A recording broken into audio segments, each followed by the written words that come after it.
ప్రభువునందు ప్రియమైన దేవుని బిడ్డలారా, నేటి వాక్య ధ్యాన అంశము దుష్ట స్వభావము. దుష్ట స్వభావము. ఈ లోకంలో ఉన్న ప్రతి వ్యక్తి కూడా తాను మంచివాడను అని కనపరుచుకోవటానికి యత్నిస్తాడు. తాను మంచివాడు అని ఇతరులు అందరూ ఎరగాలనే ఆశపడతాడు. ఆది మానవుడు, మన మూలపితరుడు ఆదాము గారు మంచి చెడు తెలివినిచ్చు వృక్ష ఫలాన్ని తిన్నాడు. దేవుడు తినవద్దని ఆజ్ఞ ఇచ్చిన ఫలము తిన్నాడు. మంచి చెడు అనుభవంలో తెలుసుకోగలిగాడు. అప్పటి నుంచి అతడు దేవుని దృష్టికి చెడును, మానవ దృష్టికి మంచి అనుకున్న దానిని అతడు నెరవేరుస్తూ వచ్చాడు. అలాగే మానవులందరూ కూడా తాము మంచి వారుగా కనబడుట కొరకే తమ బాహ్య జీవితాన్ని చూపిస్తూ ఉంటారు. Public life, private life. జాగ్రత్తగా public life and private life. ఒక అవిశ్వాసి ప్రైవేట్ లైఫ్, పబ్లిక్ లైఫ్ భిన్నంగా కలిగి ఉంటాడు, వ్యత్యాసంగా కలిగి ఉంటాడు, విడివిడిగా కలిగి ఉంటాడు. ఒక విశ్వాసి మెచ్యూరిటీలోనికి వచ్చే కొలది public life as well as his private life both are similar and same. ఎందుకు అనగా అతనిలో వేషధారణ ఉండదు. అతడు అంతరంగములో తానేమై ఉన్నాడో దానిని బాహ్యములో కనపరుచడానికి ఇష్టపడతాడు. బాహ్యములో ఏమి కనపరుచుచున్నాడో అది అంతరంగములో అదియే అయి ఉండటానికి ఇష్టపడతాడు. కనుక ప్రతి మానవుడు మంచి చెడు తెలుగునిచ్చు వృక్ష ఫలము వలన వచ్చిన జ్ఞానముతో ఉద్భవించి పుట్టినవాడు గనుక ప్రతివాడు వెలుపట మంచిగా కనపడాలని చూస్తాడు. యేసుక్రీస్తు ప్రభువారు మత నాయకులను హెచ్చరిస్తూ, మీరు పాత్రను వెలుపట తోముదురు, లోపట అది అజితేంద్రియముతో నిండి ఉంది అని అన్నాడు. అంటే అవుట్వర్డ్ అపియరెన్స్ చాలా బాగుంటుంది, ఇన్సైడ్ వారు సరిగా లేరు అని చెప్పాడు. బాహ్యాన బాగా కనబడుతున్నారు, కానీ అంతరంగము దేవుడు చూస్తున్నాడు. దేవుడు చూస్తుండగా అంతరంగము చెడిపోయి ఉంది. కాబట్టి దుష్టుని యొక్క స్వభావము ఏమిటి, దుష్ట స్వభావము ఏ విధంగా ఉంటుంది అని మనం ఆలోచిస్తే, కీర్తనల గ్రంథం 10వ సంకీర్తన మనకు మొట్టమొదటి 11 వచనాలు కూడా చదివితే ఇంచుమించుగా 12 రకాలైనటువంటి స్వభావాలు, తలంపులు మనం చూడాలి. మొట్టమొదట ఒక దుష్టుడు ఎలా ఉంటాడు అని అనగా, ఫస్ట్ అతని నేచర్ ఏంటంటే అవిశ్వాసం. ఒకడు దుష్టుడుగా కొనసాగుతున్నాడు అంటే అర్థం ఏంటంటే, ప్రభువు చెప్పారు, మీరు మీ తండ్రి యొక్క అపవాది సంబంధులు, మీ క్రియలు చెడ్డమైనందున మీరు వెలుగునొద్దకు రారు, మీ తండ్రి అయిన అపవాది ఇచ్చలను నెరవేర్చగోరుచున్నారు. ఏమిటి తండ్రి అయిన అపవాది అంటాడు ప్రభువు అంటే, ఈ లోకములో ఆదామునందు జన్మించినటువంటి మానవులందరూ కూడా అపవాదిని తండ్రిగా అనగా అతని లక్షణాలను కలిగిన వారిగా పుడుతున్నారు. అందుకే మీ తండ్రి యొక్క అపవాది సంబంధులు. కనుక మనం చూస్తే మొట్టమొదట అవిశ్వాసము అంటే they don't believe God and his existence and his power. దేవుణ్ణి ఉన్నాడు అని వారు నమ్మరు. 10వ అధ్యాయము 10వ సంకీర్తన 4వ వచనం అంటాడు, దేవుడు లేడని వారెల్లప్పుడు యోచించుదురు. They don't believe in God, the creator of the universe, the savior of the mankind, and the judge of the whole universe. They don't believe. వాళ్ళు నమ్మరు. అంతేకాదు దేవుడు ఎప్పుడు చూడకుండా ఉంటాడు అని ఎల్లప్పుడూ తమ హృదయంలో అనుకుంటారంట. దేవునికి వీరు విముఖులు. సుముఖత విముఖత అనే 2 పదాలు ఒకదానికొకటి వ్యతిరేకం. సుముఖత ఆపోజిట్ వర్డ్, విముఖత. విముఖత అంటే anti towards God. They don't believe God and they are against to God. And they are against to God. And they are against to the judgment of God. దేవుడు ఎల్లప్పుడూ విచారణ చేయడు అని అనుకుంటారంట. దేవుడి గురించి ఏమనుకుంటారు? ఆయన విచారణ చేయడు అని అనుకుంటారు. ఈ మూడింటిని నేను అవిశ్వాసం అన్నాను. This is the condition of the heart of the evil person. దుష్టులు దేవుడు లేడనుకుంటారు. వాక్యంలో చెప్తాడు, బుద్ధిహీనుడు దేవుడు లేడని తమ హృదయంలో అనుకుంటాడు. బుద్ధిహీనుడు, జ్ఞానశూన్యుడు, the people who lives in evil, they will not and they should not believe in God. దేవుని యందు వాడు విశ్వాసం ఉంచాలి.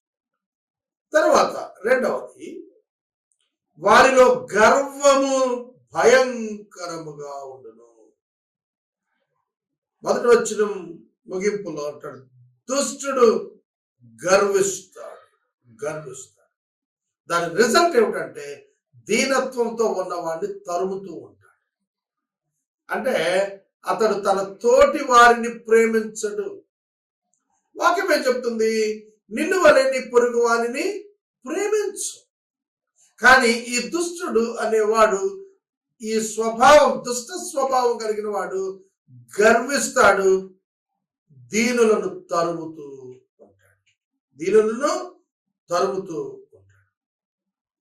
ఇది అతని నేచర్. బలహీనులను తరుముతూ ఉంటాడు దుష్టుడు, గర్వంతో తరుముతాడు. సాతానుని యొక్క ప్రధాన పాపము గర్వము ఒక మనిషి తనను తాను హెచ్చించుకొనున్నట్లు చేస్తుంది. సాతానుడు ఉత్తర సభా పర్వతము దిక్కుగా నా సింహాసనమును హెచ్చించుకుందును, మహోన్నతుడు కూర్చుండు స్థలంలో నేను కూర్చుంటానని అనుకున్నాను. గర్వం ఇది మనందరినీ కూడా పరీక్ష చేసుకోవటానికి సమయం.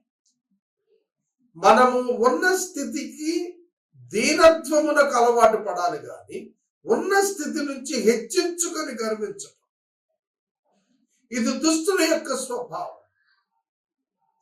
ఇది దుష్ట స్వభావం, హెచ్చించుకొనుట, గర్వించుట.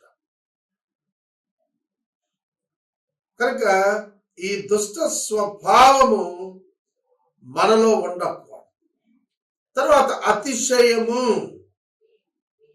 మనో అభిలాషను బట్టి అతిశయపడతాడు. అంటే తన మనస్సులో ఉన్నటువంటి కోరికలు, మనోభిలాషలు, వాటిని బట్టి అతిశయపడుతూ ఉంటాడు. అంటే అతని యొక్క మెరిట్స్ని బట్టి, అతని యొక్క గోల్స్ని బట్టి, అతని యొక్క అచీవ్మెంట్స్ని బట్టి అతడు అతిశయపడుతూ ఉంటాడు. అతిశయపడుతూ ఉంటాడు. అతిశయం భయంకరమైన. ఆ అతిశయం ఎంత ఉంటుందంటే దేవుణ్ణి తిరస్కరించేంత అతిశయం, దేవుణ్ణి తిరస్కరించేంత అతిశయం ఉంటుంది. ఆ అతిశయం ఎంత ఉంటుందంటే దేవుని భయము మానుకునే అంత ఉంటుంది. యెహోవా యందలి భయభక్తులు జ్ఞానమునకు మూలము, ఆశీర్వాదానికి మూలము, దీర్ఘాయుషుకు మూలం. కానీ ఈ దుష్ట స్వభావం కలిగినటువంటి వారు అతిశయముతో, గర్వముతో దేవుని తృణీకరించి దేవుని పట్ల భయము మానుకొని తమ ప్రవర్తనను కొనసాగిస్తారు. తర్వాత ఎంత లెవెల్కి వెళ్ళిపోతాడంటే మేము కదల్చబడము, వీఆర్ అన్షేకబుల్, మమ్మల్ని ఎప్పుడు ఏమి చేయలేడు. అతిశయం, గర్వం లక్షణాలు ఇవి. మమ్మల్ని ఎవ్వరు ఏం చేయలేరు. మేమేం చేసినా మాకు చెల్లుబడి అవుతుంది, మమ్మల్ని ఎవరు ఏం చేయలేడు. అది ప్రమాదకరమైన దుష్టత్వం. తర్వాత అతనిలో మోసపు క్రియలు, మోసపు ఆలోచనలు, మోసపు యోచనలు. నీతిమంతులపై ఈ దుష్ట స్వభావం కలిగిన వారు ఆలోచనలలో, క్రియలలో మోసపూరితంగా ఉంటారు. ఇది ప్రమాదకరమైనటువంటి స్వభావం. మోసం, ఒక అబద్ధమును నిజముగా చిత్రీకరించటం మోసం. గ్రహిస్తున్నారా? ఒక మాట చెప్తా.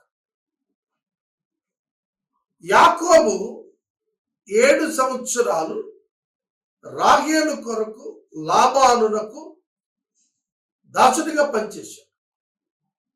7 సంవత్సరాలు అయిపోయిన తర్వాత లాబాను మేనమామ యాకోబుకి వెళ్ళి అడిగాడు, నీ కుమార్తె నాకు ఇవ్వు. అతడు మోసపూరితంగా వివాహాన్ని సాయంకాలం పూట ఏర్పాటు చేశాడు. సాధారణంగా వివాహం మార్నింగ్ ఎండవేళలో జరుగుతుంది, కానీ ఇతడు విందు రాత్రికి ఉండేటట్లుగా ప్లాన్ చేసి వెడ్డింగ్ ని ఈవినింగ్ కి మార్చాడు మోసపూరితంగా. యాకోబు సాధారణంగా వెడ్డింగ్ లో పురుషులందరూ కలిసి మద్యం సేవిస్తారు. ఎందుకంటే హరాను జెంటైల్ ల్యాండ్, అది దైవ భయం లేని ప్రాంతం కదా.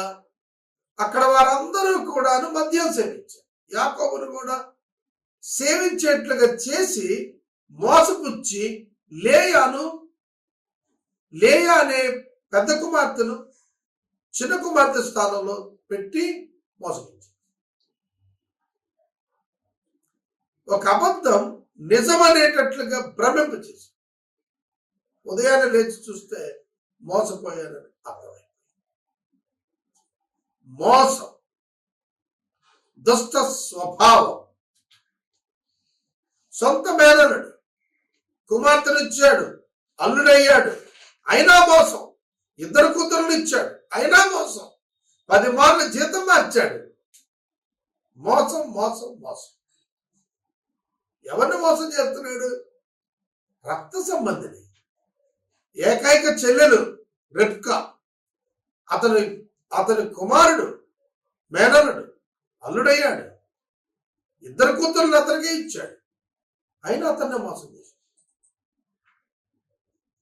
దుష్టుడు తన స్వభావం చొప్పున ప్రవర్తిస్తాడు తప్ప ప్రేమతో కాదు, మనసుతో కాదు, దురాశతో ప్రవర్తిస్తాడు. తర్వాత ఈ దుష్టుడు తన యొక్క నోట శాపము, కపటము, వంచన. His words are deceitful. మాటలు మోసం. నేను ఉదయాన్నే వాకింగ్ కొరకు ఒక పార్క్ దగ్గరికి వెళ్తాను. అక్కడ వెళ్ళగానే ఒకళ్ళు తెలిసినట్టుగా పలకరించారు. ఏమో నేను ఎక్కడైనా టీవీలో చూశానేమో అనుకున్నాను.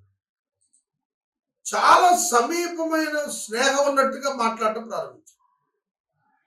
ఆ తర్వాత వాళ్ళ బిజినెస్ని నాకు అంటగట్టే ప్రయత్నం చేశాను. ఆ నేపథ్యంలో వాళ్ళు ఎంత నమ్మగలిగారంటే, తీయని మాటలు, మీకు లాభం చేయటానికి మేము ఉన్నాం అని నమ్మించే యత్నం చేయటం ప్రారంభించాను. నేను ఎంత తెలిసిన వాడిని అయ్యుండి కూడాను వాళ్ళు ఒక ద్రావకం ఇచ్చారు, తాగాను. ఆ తర్వాత నేను నవ్వుకున్నా కూర్చొని, వాట్ ఐ హ్యావ్ డన్, ఏం చేశాను? ఇంత తెలిసి ఆలోచన ఉన్న నేనే అరే ఇంత చిన్నగా ఉచ్చులో పడ్డానే అనిపించింది. అదవుతుందా? నీకు లాభం అని చెబుతాడు, నాకు లాభం అని చెప్పాడు, మోసం. నీకు క్షేమం అని చెప్తాడు, కానీ వాడి క్షేమం చూసుకుంటాడు, మోసం. నిన్ను ప్రేమిస్తూ ఇది చేస్తున్నానంటాడు, కానీ వాడు ప్రేమించుకుని వాడు అవసరం తెచ్చుకుంటాడు, మోసం. ఆలోచించండి. వంచన, వంచన, కపటం, వంచన, కపటము చాలా స్పష్టంగా రాశాడు. నోట శాపం, తిట్టడం, తిట్టడం. చాలా మంది చూశాను నేను, దుష్టులు. వాళ్ళు అనుకున్నది మనం చేయకపోతే ఇక తిట్టడం మొదలైంది. వారి నోరు దీనితో నిండిపోయింది. They ever practice evil in their heart. హృదయం నిండిన దాంతో నోరు మాట్లాడుతుంది. ఈ కపటము నోట్లో ఉందా? కాదు, హృదయంలో. వంచన హృదయంలో ఉంది. శాపం వచ్చిన హృదయంలో ఉంది. దుష్టుడు శపిస్తూ, దుష్టుడు నాశనాన్ని కోరుతూ, దుష్టుడు నీ చావును కోరుతూ. అర్థమవుతుందా? ఎందుకంటే వాడు నరహంతకుడు. దుష్టుడు నరహంతకుడు. బాధపడు వారిని వలలోకి లాగి పట్టేసుకుంటారంట. బాధపడుతున్న వారిని పట్టుకోవడానికి పొంచి ఉంటారంట. గుహలో సింహం ఎట్లా చాటు స్థలంలో ఉంటుందో అట్లా దాగి ఉంటారంట. How dangerous this kind of people. దాగి ఉండటం, పొంచి ఉండటం. పొంచి ఉండటం 3 పర్యాయాలు రాశాడు. పొంచి ఉంటా 8వ వచనం, 2 సార్లు 9వ వచనం ఒకసారి రాశాడు. పొంచి ఉంటా. సింహము దాడి చేసే ముందు పొంచి ఉంటుంది. దాని స్వభావం ఒకవేళ ఓపెన్ ప్లేస్ లో దాడి చేస్తూ కూడా మీరు సింహాన్ని చూడండి, వెనక్కి వంగి మోకాళ్ళను బారుగా, ముందు కాళ్ళను బారుగా దాచి వెనక్కి వంగి దాగినట్టు, వెనక్కి వంగి వెళ్ళిపోతున్నట్టు, వెనకడిగేస్తున్నట్టు భ్రమింపజేస్తుంది. ఇంకేముంది, అది వెళ్ళిపోతుంది అనుకుంటుంది ఆ జీవి, కానీ వేగంగా గంతు వేసి ఎదరికి వెళ్ళి అటాక్ చేసి. ఈ పొంచి ఉండే స్వభావం వలలోనికి లాగి పట్టుకుని, ఎవరిని అసలకే వాడు బాధలో ఉన్నాడు, వాడిని వలలోకి లాగి పట్టుకున్నాడు. పాపం ఎంతో బాధతో హాస్పిటల్కి వస్తాడు, వాడిని దోచేసుకుంటాడు. వాళ్ళకి తెలుసు ఆ రోగికి పెద్ద ప్రాబ్లం లేదని, కానీ స్కానింగ్ల పేరిట, ఎక్స్రేల పేరిట, మెడికల్ టెస్టుల పేరిట, సర్జరీల పేరిట, అన్వాంటెడ్ సర్జరీస్, నో నీడ్, అవసరం లేకుండానే సర్జరీస్. ఒకడు దొరికాడంటే వాడిని పిండి అవతల పారేస్తాడు. అట్లాంటి దుష్టత్వం కలిగిన వారు. ఎంత మోసం, ఎక్స్ప్లాయిటేషన్ ఎవ్రీవేర్, ఎక్స్ప్లాయిటేషన్. ఎంత భయంకరమైనది మానవుని హృదయం. 26 చెప్పాడు కదా, హృదయము అన్నింటికంటే మోసకరమైన, అది ఘోరమైనటువంటి వ్యాధి కలిగిన, దానిని గ్రహించేవాడు. ప్రియమైన దేవుని బిడ్డ, మానవ హృదయము బహుభయంకరం. తర్వాత పాపముతో నిండి ఉంటాడు. దుష్టుడు పాపముతో నిండి ఉంటాడు. 10వ అధ్యాయంలో దీనిని మనకు 7వ వచనం చెప్పాడు, నాలుక కింద చేటు పాపము ఉన్నాయి. పాపము అంటే missing the mark. Missing the mark, దేవుని యొక్క ఆజ్ఞను అతిక్రమించడం. అది వారు నాలుక కింద పెట్టుకున్నారు. అందుకే నేను ఒక భక్తుడు అన్నాడు, ఒక వ్యక్తి తన నోటిని అదుపు చేసుకుంటే, నాలుకను స్వాధీనం చేసుకుంటే 90% ఆఫ్ సిన్స్, పాపాలలో 90% పాపాలు నోటి మాట వల్లే. అందుకనే మాట జాగ్రత్తగా ఉండాలి.